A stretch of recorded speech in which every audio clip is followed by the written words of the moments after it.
Good afternoon and welcome back to the archives. All right, today's a big one. Today is the day we have finished The Edge of Forever. We have done Titanium, we have done the original Beautiful Lives, and today we go back to where it all began. Today we will be reviewing The Mystery Man. I'm stoked. I have not actually read this story in a really long time. So I think that this is going to be something. Okay, The Mystery Man. Here we go. So, aside from the original Beautiful Lives and this current Beautiful Lives, The Mystery Man is the only story that I have ever actually finished. It's 75 pages, 28,000 words.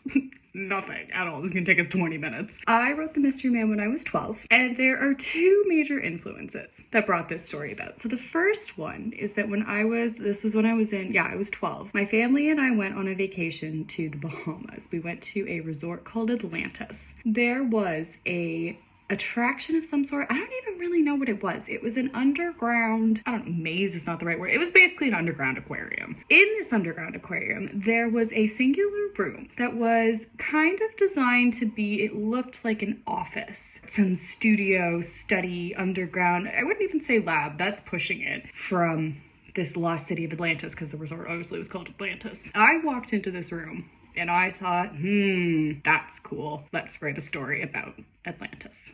Now, that is part one of it.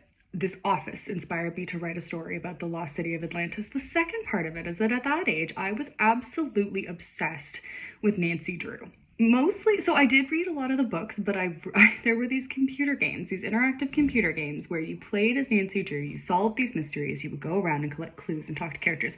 Obsessed. To the point where I can still, if I were to have access to them, I could probably still solve these mysteries within the span of a few hours because I remember how to solve them all because I played them so often. So, this combination of this office and this obsession with Nancy Drew and mysteries led to The Mystery Man. Now, a 12-year-old trying to write a mystery, I was being very ambitious with this, and the problem that I ran into with The Mystery Man is that I started with absolutely no idea what I wanted to happen in this story. So I began the story, and I just started setting up all these cliffhangers and all these huge buildups to these dramatic reveals, and I got to the end, and I didn't know what any of the reveals were going to be. So as we will see, the ending it's just me piling in every possible bombshell because I did not know what any of these mysteries were going to actually add up to. But I did know one thing. I did know that the main plot of the story was going to be about a girl, a detective, obviously, who would find the lost city of Atlantis. And that is the basic premise of The Mystery Man. It gets far more convoluted, but we'll see as we get into it. So to begin, the first page begins with the title in 72 font,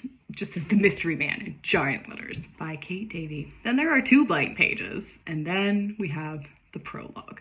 Okay. So this introduces our mystery man. This is the mystery man, whose name is Dr. Leroy. That is the first and last name. So Doctor, and then his first name is Lee, L-E-E, second name is Roy. We begin. Dr. Leroy was in a panic. We're panicking. Why are we panicking, you might ask? That is because Dr. Leroy is in his office in the beautiful city of Atlantis. Okay, so Dr. Leroy is from Atlantis.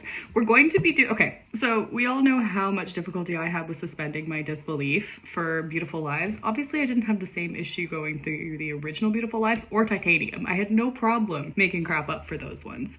This one is a whole new level. Okay, it's a fantasy. Absolutely. But I didn't entirely want it to be a fantasy. When I was writing this, I was not fully intending for this to be a fantasy. I wanted this to be realistic. We will see how unrealistic it really is, but I tried to justify things. I wasn't just making this a fantasy. So he lives in Atlantis. He's in the beautiful city of Atlantis, and there is an earthquake. And people are freaking out because there is an earthquake. And Dr. Leroy is running around his lab trying to collect his data. He scrambled around the lab trying to collect his data. Millions of years of work would soon be lost, and the plan was almost complete. So there's a plan. What's the plan for, you might ask? We won't find out for a while. I'm not sure if I knew when I wrote this what the plan was. I may have. I did know generally what was going to happen, but there were lots of things that I didn't know. There is a plan. It is Dr. Leroy's plan. Millions of years of work have gone into this, apparently. I was about to say he didn't do the millions of years worth of work, but honestly, you never know. I may have been thinking that. So the professor was a very skeptical man, very protective of his work. He was dubbed crazy in quotation marks, as he never left his office. And if he did, he would poke around outside for a moment, clutching fistfuls of pens and papers. He would scribble something, then hurry back to his hole. What's he doing? We don't know. I doubt I knew at this point. And now it was going to be lost. So Atlantis is sinking. Basically, this is the prologue. Okay, so we have skeptical, crazy Dr. Leroy, who is running around Atlantis and panicking because his plans are about to be lost. So he shoves stuffed the giant drawing into a trunk. Now, when we come later to finding out what these plans actually are, there's no reason for it to be a drawing. So I don't know what this drawing is supposed to be of, but apparently he's putting a drawing in a trunk because this is how he's going to save it from being lost, is by putting it in a trunk. Not bringing it with him, because he is about to leave. He's going to leave all of this behind, and it also just says he shoved other important things into it as well. Does not specify what the important things are, but some important things have gone into this trunk along with this drawing of God knows what. Instead of just bringing the thing with him, no, he leaves it behind to sink and shoved the trunk into his closet. Yep, that is absolutely a valid way to protect these plans that are going to be lost. He's leaving them behind to be lost. Of course they're going to be lost. Why don't you just bring it, man? Well, that would have defeated the whole point of the story, because the whole point of the story obviously is going to be about finding the city of Atlantis. He wrung his hands, paced his office. Another rumble, more screams, no comma in between that. The grammar's off. Obviously, I was 12, come on. He heard familiar voices outside. Lady Bennett. This is a completely random little section here. I just named a couple people that are never ever mentioned again. They have no relevance. She was the baker.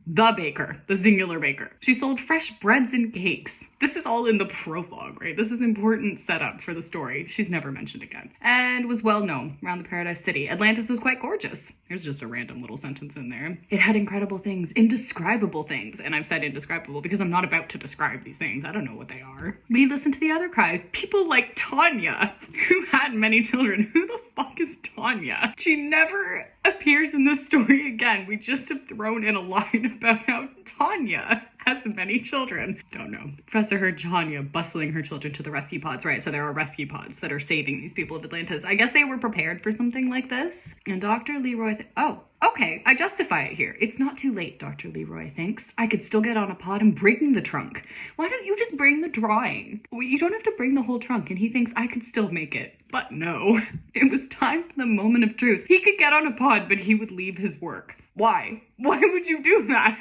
Again, because he has to for the story to work. With any luck, someone would find it someday. Yeah, your city is sinking, but trust that somebody's gonna find this. Obviously they do.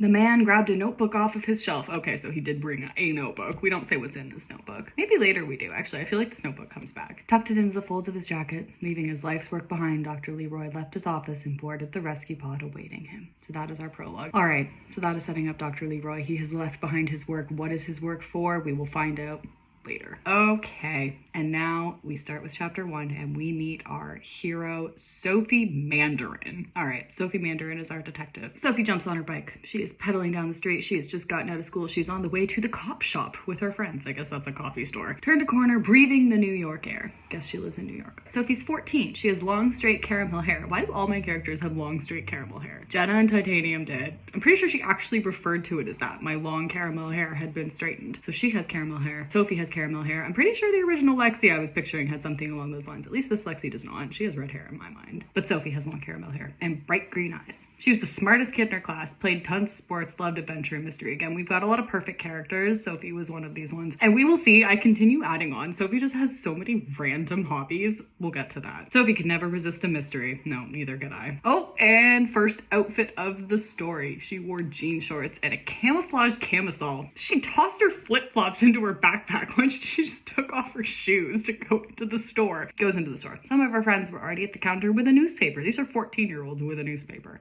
Also, I've written this obviously back in the day where people used print newspapers. Now they would be poring over their iPads. Nods a friendly hello to the store owner, Jody. Once again, there's a lot of names in here.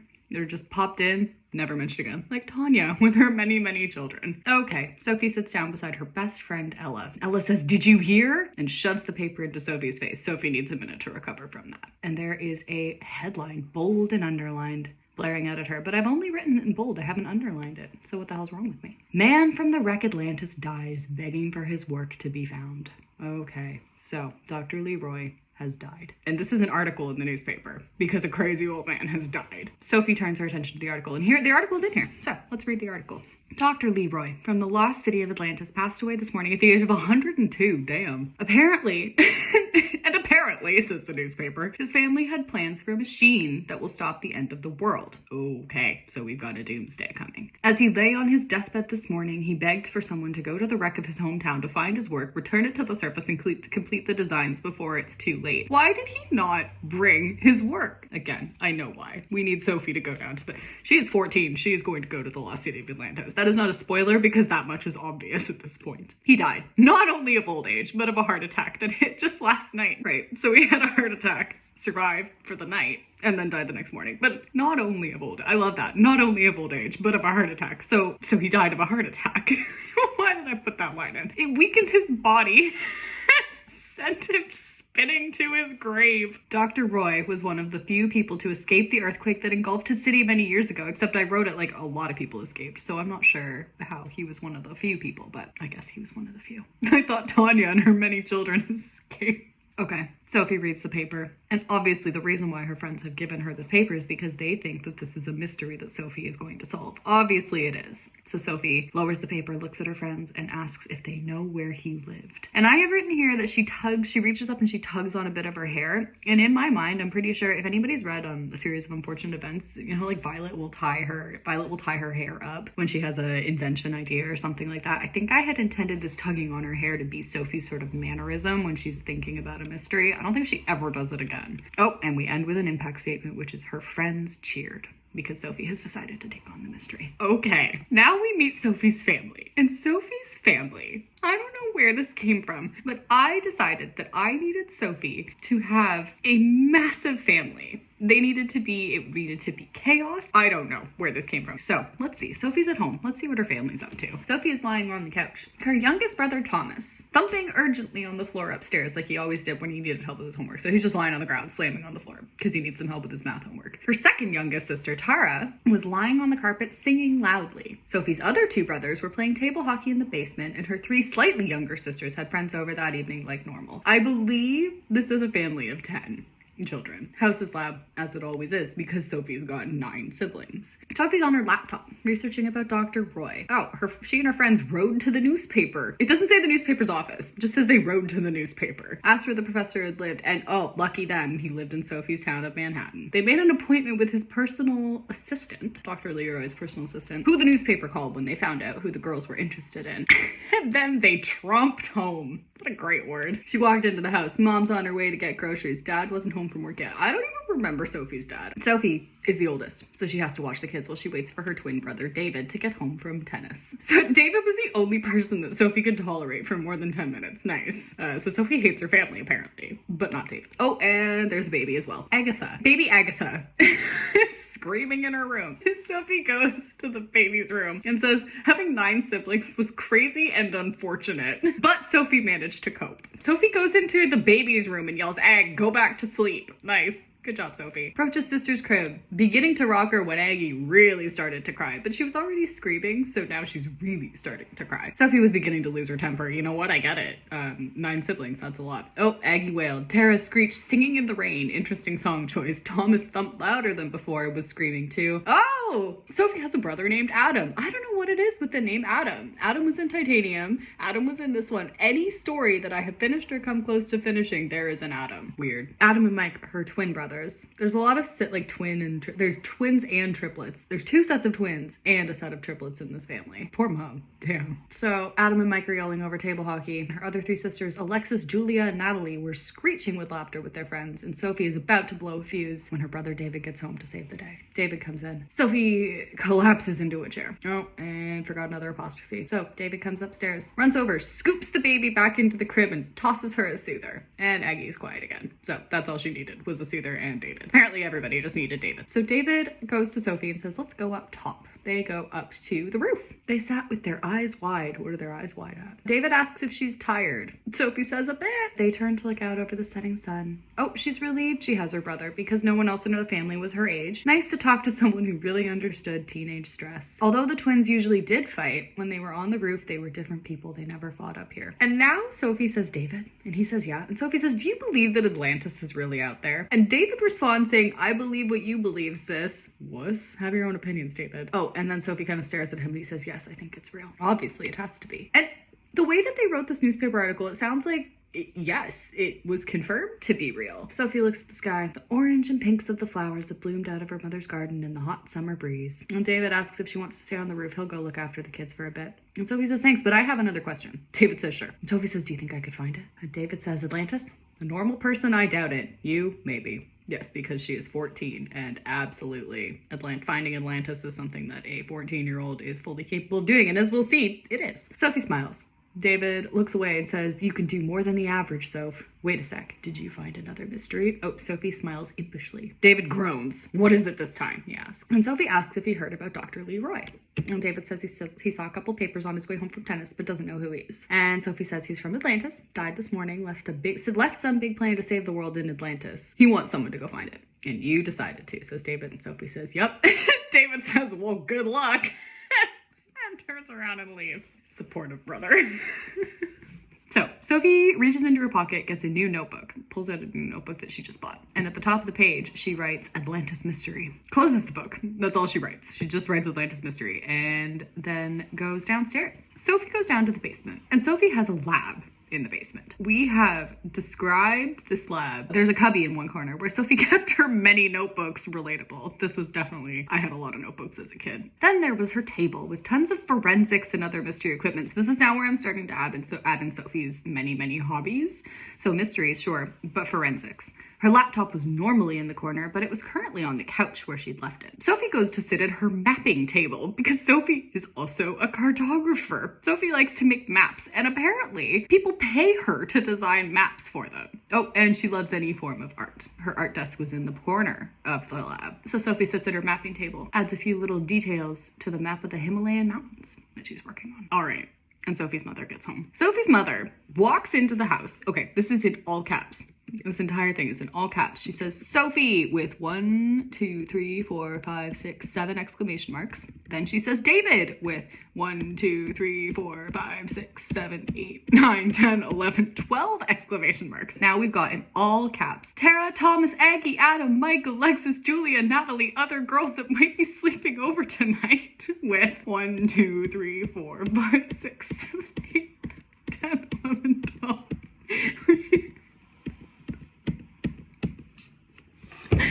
20 exclamation marks. And then she says, I'm home with 1, 2, 3, 4, 5, 6, 7, 8, 9, 10. With 12 O's and a period. No exclamation mark after that. The 12 O's was enough. Sophie's mom, Andrea, has come home. She has used over 30 exclamation marks to say hello to everybody. All 10 of her children. And everyone says, hi, mom. No caps there, and 1 exclamation mark. Nobody cares about mom. Sophie doesn't care about mom, because Sophie opens her notebook again and begins to write. Okay, and here we have the introduction to Sophie's mystery. This is what she writes in her notebook. Oh, and we have changed the font here for Sophie's handwriting. It is Gabriola. Sophie writes, what is the mystery? Dr. Leroy passed away early this morning. He died at the age of 102, exclamation mark. He had a heart attack. He was from the sunken city of Atlantis, and he apparently left behind plans to stop the end of the world. He wants someone to go down to Atlantis and find it. I know it sounds silly, but I snapped it up anyways. I love any kind of mystery. Yeah, it's not really a mystery though. This is where I then started to have an issue, because I'm realizing this is not actually a mystery. It is, but it isn't. There's nothing to solve. This is an adventure. He wants her to go down to Atlantis. We don't know what the end of the world is going to look like, but it's not really a mystery. What I need to do so far. I've contacted Dr. Roy's personal assistant and made an appointment with him, and the doctor has switched back. Just the word doctor has switched back to the Calibri font, so fun facts there. Made an appointment. At that time, I will also tour now we've gone to Mr. Roy's house in order to pick up some necessary evidence. Clues and evidence, nothing so far, because we've just begun. Sophie closed the book. She picked up a letter that had sat in the corner of her desk for days unread. Probably a mapping request. And we have a mapping request. To Sophie, I understand you draw maps for people. My son is going on a huge hiking trip in a few months. Can you draw one of the Adirondack Mountains for me, please? It says on your card that you charge $10 a map. Wow, that's pretty stingy there. So I have already enclosed the money. $10. Thank you. Yell Rodra. Right. So This letter is from somebody whose his first name is Y-E-L and his last name is R-O-D-R-E. That's a strange name, wouldn't you say? Now, this is where the Nancy Drew comes in, because one of the major puzzles that always showed up in Nancy Drew games were anagrams. And I do remember going on an anagram website online. Can we guess what Yell Rodra rearranges itself to? This letter has come from Dr. Leroy. Why has Dr. Leroy singled out Sophie? I'm actually not sure if we ever get into why Dr. Leroy has singled out Sophie, but Dr. Leroy has sent Sophie a letter asking her to draw him a map of the Adirondack Mountains for the son that he does not have, and he has signed it with an anagram. Sophie's about to toss the letter aside, but then she sees in the corner a very small symbol, like a smudge, but there's something in the middle of it, a serpent, drawing of a serpent in the corner. So she drops the letter. She freaks out. She hates snakes. So she stands up, goes up the stairs. As soon as she's upstairs, nearly bowled over by her many siblings who are rushing for dinner. Mom has just gotten home, but dinner is already ready. And Dad is there. Right. Sophie's jealous of David's talking to their dad. Sophie's jealous of David's relationship with Dad and wishes she could be that close to her mother. Doesn't care about being close to her father, but wants to be that close with her mother. But Andrea wasn't the kind of mother that Sophie felt she could get close to. That's so sad. I feel like that's also not true. I feel like later on they end up being really close. At this point in the story, Sophie does not feel she can get close to her mother. They go to the kitchen. Andrea gives them chicken nuggets. Oh, and here we have another little update. There were a lot of little things where I would update on what all her siblings were doing, but because there's 10 of them, it would take quite a while. So let's see, what's everyone up to? Natalie, one of the triplets, is putting Aggie into a high chair. Aggie's screaming because apparently she always is. Her parents are kissing in the doorway. So all the kids are taking care of dinner. Parents are making out in the doorway. Tara is in her chair. Oh yes, okay. Part of this too is that I'm trying to give all of these siblings some amount of personality. And so Tara's big thing is that she's singing all the time. Tara's screeching some song she was learning in her grade 2 class. Adam and Mike were thumb wrestling and cheering. They're big gamers. David is sitting beside Sophie and Alexis, Julia, and their friends are giggling. They're the, giggly, girly girls. Those are their personalities, basically. And Thomas is not even mentioned. I forgot about one of Sophie's siblings. But you know what? There were 9 of them, so that was bound to happen. Sophie let her mind escape back to the odd letter. The guy's name, Yell Rodra? ? It was a bizarre name for sure. It really was. Come on, Sophie, catch up. And people almost never sent her letters so vague. It's not vague. That wasn't vague at all. Oh, they normally requested meetings to explain what they wanted. And the odd symbol in the corner, she was sure it meant something, ... Andrea tells them to dig in, except she says it dig in with 2 E's. Dig in. She doesn't have an accent. I didn't intend them to have an accent, but I've spelt dig in as dig E-E-N. Andrea yelped from the doorway. Everyone starts eating, except for Sophie, who stares off into space, and David smacks her and says, "What's up?" Sophie says, "I got a letter." David says, okay, so? And Sophie says, "It was weird. The name was Yell Rodra." David says, "Correct me if I'm wrong, but parents sometimes name their kids weird things. I mean, your name is Sophie. Sophie is not a weird name." What the hell? Anyways, why would you care? He pointed his fork at her face and Sophie swats it away, and I've forgotten the period at the end of that sentence. "Don't be a pest," says Sophie. "I'm not kidding." No. We didn't think you were kidding. It's just kind of a strange thing for you to be fixating on. And then Mom yells, "Hey!" in all caps. "Soph, Dave, stop with the serious talk. It is dinner time in Andrea's kitchen of fun and food." Okie dokie. And then we have eat in all caps. And let's do another count here. 1, 2, 3, 4, 5, 6, 7, 8, 9, 10, 11, 12, 13, 14, 15, 16 exclamation marks. Getting out of hand. There are more exclamation marks in the first 9 pages of this book. God, we're only on 9 pages. It's gonna take a while. Than there were in, I think, all of this current Beautiful Lives. Maybe I just need more exclamation marks in this version. Sophie and David eat. Dinner is now over. Everyone went off to do their own thing. Oh, David comes down to the basement with Sophie so that they can look at the... Oh, dear. Okay, this is the end of the first chapter here. This is the first major cliffhanger. They go down to the basement, to her lab. Sophie shows David the letter. David looks at the letter and says, "I know this symbol." Looking at the letter. Sophie says, "You do?" And David says, "Yeah, it means ... Atlantis." Why? No clue. Absolutely no clue. "The sunken city? ? Exclamation mark. Sophie cries. "Yup," says David. "Why would that be in the corner of your letter?" And then they flip the letter over. And what is on the back of the letter, you might ask? Well, in 72 Helvetica font, on the back of the letter is written "Beware." This is the first mystery that I did not know. So I had no idea. I just wrote "Beware" because I thought this sounded like a great chapter ending. I had absolutely no idea what we were bewaring of. I had no idea what this was intended to mean, but "Beware" is written on the back of Sophie's letter. Chapter 1 cliffhanger. I will see you in the next video.